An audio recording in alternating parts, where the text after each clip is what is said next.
ہماری نسلوں میں باقی تو رہنے چاہیے، ورنہ آج ہم ان کو یاد کر رہے ہیں، ایک پیڑھی نہ صحیح تو دوسری پیڑھی پہ لوگ ان کو بھول بھال جائیں گے۔ وہ اس قابل تھے لوگ کہ ان کی یادیں سدا قائم رہیں۔ اچھا ذرا دل لگتی بات مجھے بتانا، اس نے جو یہ باتیں کی ہیں ابھی مقصد سے قطع نظر، یہ بتاؤ اس کے یہ الفاظ صحیح لگ رہے ہیں یا غلط لگ رہے ہیں آپ کو؟ سوچ لیں۔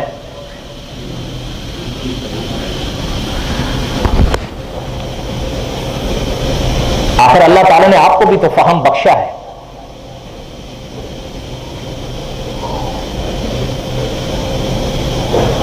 علماء نے یوں لکھا ہے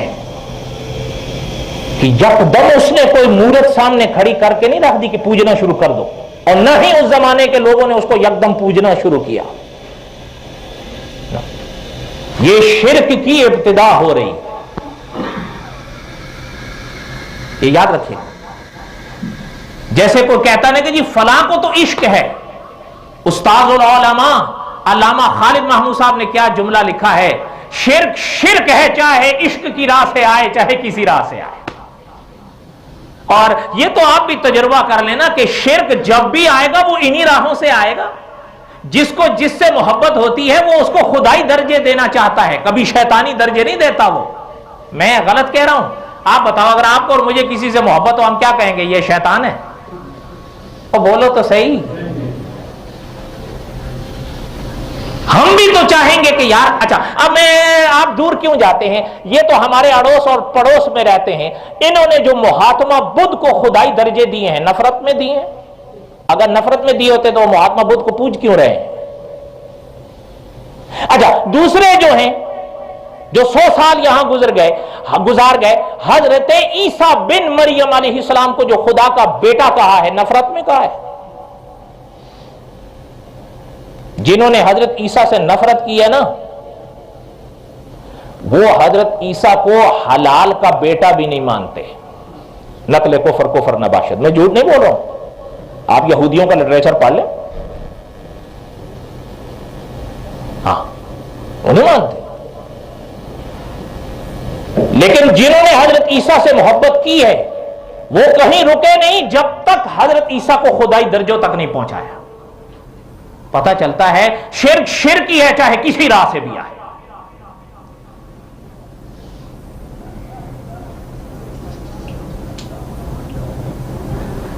وہ کہنے لگا، اچھا انہوں نے کہا تم چاہتے کیا؟ انہوں نے کہا بھائی میں چاہتا یہ ہوں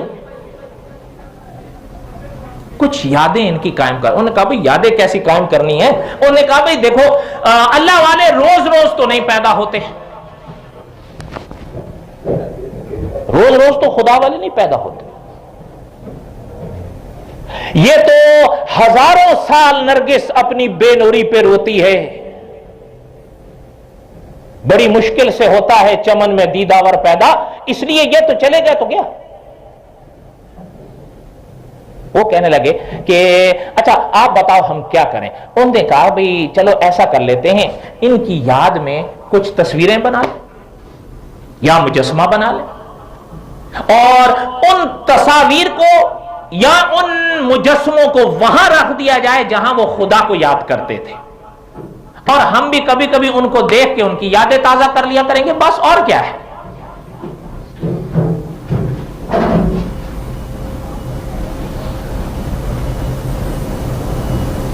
اچھا وہ کہنے لگے کہ بھئی ہمیں تو آتی نہیں تصویر بنانی، اور یہ تو آپ مجھ سے بہتر جانتے ہو زمانے میں کیمرے تو تھے نہیں، اور ہاتھ کی تصویر بنانا ہر شخص کا کام نہیں، نہ ہمیں مجسمہ سازی آتی ہے نہ سنگ تراشی آتی ہے۔ اچھا پتہ ہے وہ کہنے لگا کہ یہ میرا کام ہے،